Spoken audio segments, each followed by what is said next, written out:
La Guerra Fría fue un periodo de tensiones y divisiones que moldeó el siglo XX. En medio de estos cambios globales, en 1952, Carlos Ibáñez del Campo fue elegido presidente de Chile, marcando un nuevo capítulo en la política del país. En este episodio exploraremos los antecedentes de las grandes potencias, los eventos claves de la Guerra Fría y sus repercusiones en América Latina y particularmente en Chile. Tras la devastación de la Segunda Guerra Mundial, las grandes potencias, Estados Unidos y la Unión Soviética, emergieron como superpotencias. La creación de la Organización de las Naciones Unidas en 1945 buscó prevenir los futuros conflictos, pero las diferencias ideológicas entre el capitalismo estadounidense y el comunismo soviético llevaron a la polarización global. La Guerra de Corea entre 1950 y 1953 fue un punto álgido donde las fuerzas de Corea del Sur, apoyadas por Estados Unidos, lucharon contra Corea del Norte, la que era respaldada por la Unión Soviética y China. Este conflicto intensificó aún más las tensiones entre las superpotencias. En 1953, el mundo se conmocionó con la muerte de Joseph Stalin. Nikita Khrushchev emergió como una figura central, abogando por un cambio en la política soviética y enfrentándose a desafíos como más adelante sería la crisis de los misiles en 1962. La construcción del Muro de Berlín simbolizó la división ideológica de Europa. Cada levantamiento contra el comunismo fue aplastado, reflejando el control soviético en la región.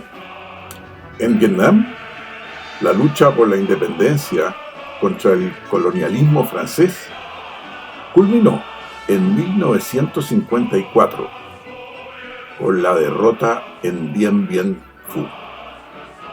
Posteriormente, Estados Unidos comenzó a involucrarse en el conflicto. Mientras tanto, la descolonización avanzaba en África, con países como Túnez y Ghana obteniendo su independencia.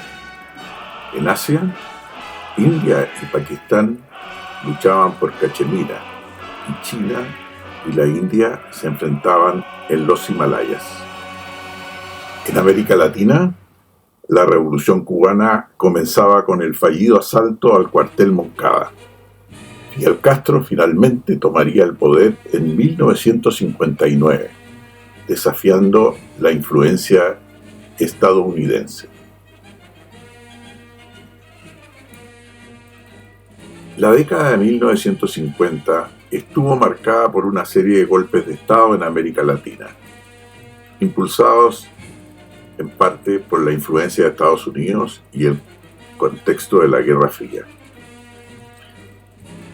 En 1954, el gobierno del presidente Jacobo Arbenz fue derrocado por un golpe de Estado orquestado por la CIA en Guatemala, conocido como la Operación Success. Arbenz había promovido la reforma agraria y nacionalizado tierras que pertenecían a la United Fruit Company, lo que llevó a la intervención estadounidense. En Colombia, el general Gustavo Rojas Pinilla tomó el poder tras un golpe militar en 1953.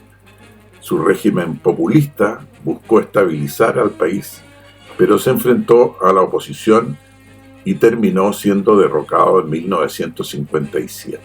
En Argentina, el general Pedro Eugenio Aramburu lideró un golpe de Estado en 1955 que derrocó a Juan Domingo Perón, quien había implementado políticas populistas. Este golpe marcó el inicio de un periodo de inestabilidad política en el país. En Paraguay, el general Alfredo Stroessner ascendió al poder en 1954 tras un golpe de Estado. Su régimen se caracterizó por la represión y el autoritarismo y se mantuvo en el poder durante varias décadas.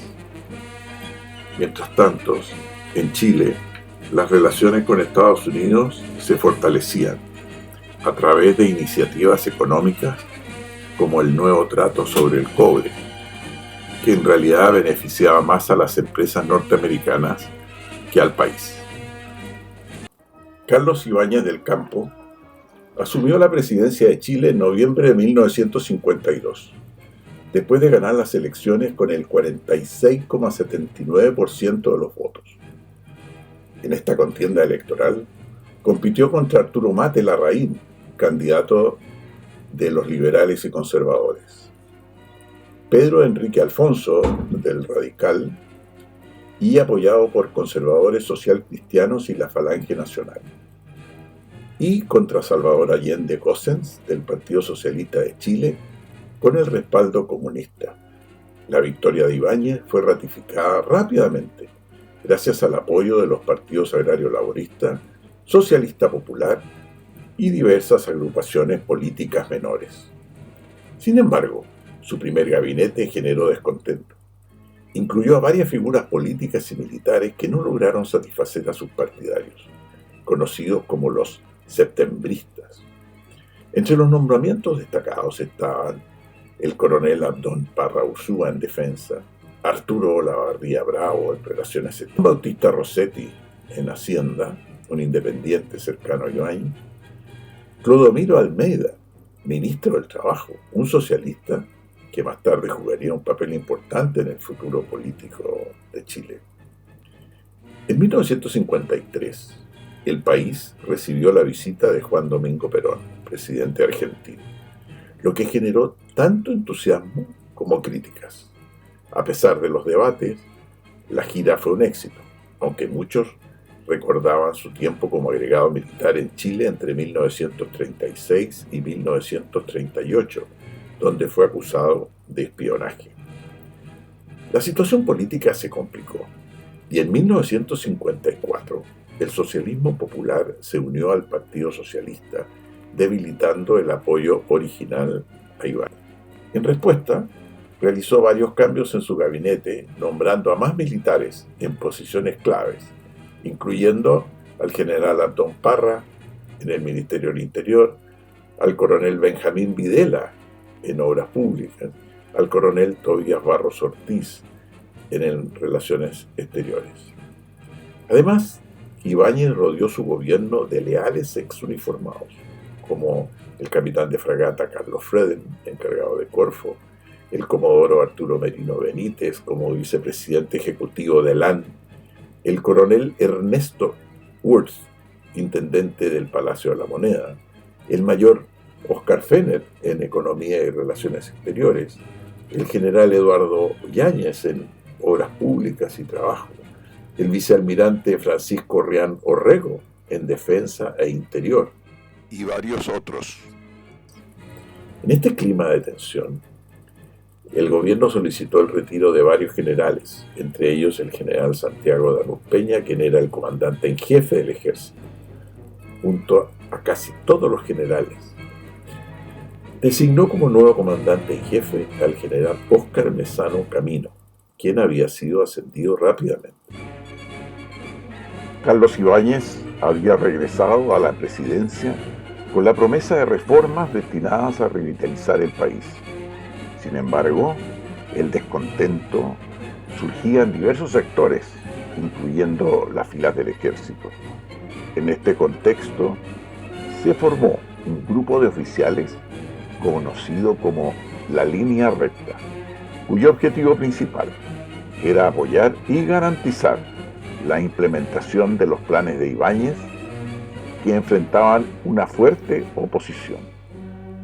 En mayo de 1955, invitado por Ibáñez, más de 60 oficiales se reunieron en su casa, ubicada en la calle Duble Almeida en Santiago.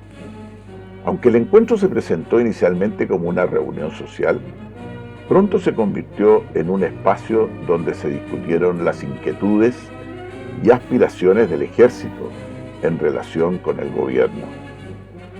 La idea era asegurar que las reformas que quería implementar Ibáñez se llevaran a cabo y tuvieran un impacto positivo en el país.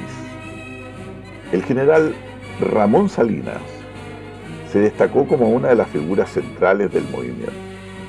Como director de la escuela militar, se convirtió en un ferviente defensor de las políticas de Ibáñez para lograr la consolidación del orden en el país. A medida que la línea recta avanzaba, el alto mando del ejército comenzó a mostrar una razonable inquietud.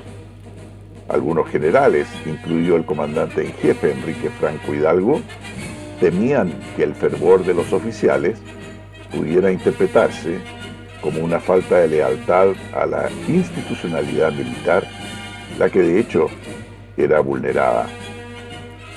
El movimiento alcanzó un punto crítico cuando algunos oficiales comenzaron a ser percibidos como una amenaza. A pesar de su intención de apoyar a Ibáñez, la situación se tornó peligrosa cuando el general Salinas fue denunciado por sus acciones. Esto resultó en detenciones que generaron un gran revuelo en la opinión pública.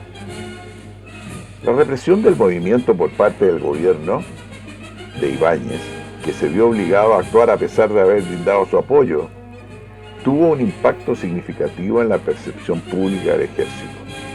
Estos eventos llevaron a una pérdida de confianza tanto en el gobierno como en las Fuerzas Armadas. Lo ocurrido se convirtió en un símbolo de las tensiones internas dentro del ejército y de la compleja interacción entre el poder civil y militar. Una muestra evidente de lo anterior fueron los sucesivos cambios de mando en el ejército. En el periodo 1952 y 1958 hubo 6 comandantes en jefe, los generales Danús y Mesano ya nombrados, a los que se sumaron los generales Enrique Franco, Raúl Araya, Luis Vidal y René Vidal. La batalla de Santiago de abril de 1957 fue un hito donde el descontento social y político estalló de manera violenta en el país. El aumento de las tarifas de la locomoción colectiva fue la chispa que provocó una serie de protestas lideradas principalmente por la Federación de Estudiantes de Chile y las Juventudes Comunistas, que reflejaban un deseo de cambio social. Carlos Ibáñez del Campo enfrentaba con su gobierno un creciente descontento. A pesar de las promesas de reforma, la aprobación del alza de tarifa desató una gran indignación popular. El 1 de abril, la situación se intensificó. La muerte de una estudiante durante los enfrentamientos con carabineros llevó a más personas a las calles, convirtiendo la protesta pacífica en una verdadera revuelta. En respuesta, el gobierno decidió reemplazar a carabineros con tropas del ejército, dirigida por Horacio Gamboa Núñez, general comandante de la guarnición de Santiago, lo que generó tanto aplausos como también un incremento en el vandalismo. Los disturbios llevaron posteriormente a un cambio de gabinete y a un cuestionamiento sobre el papel de las Fuerzas Armadas en la política.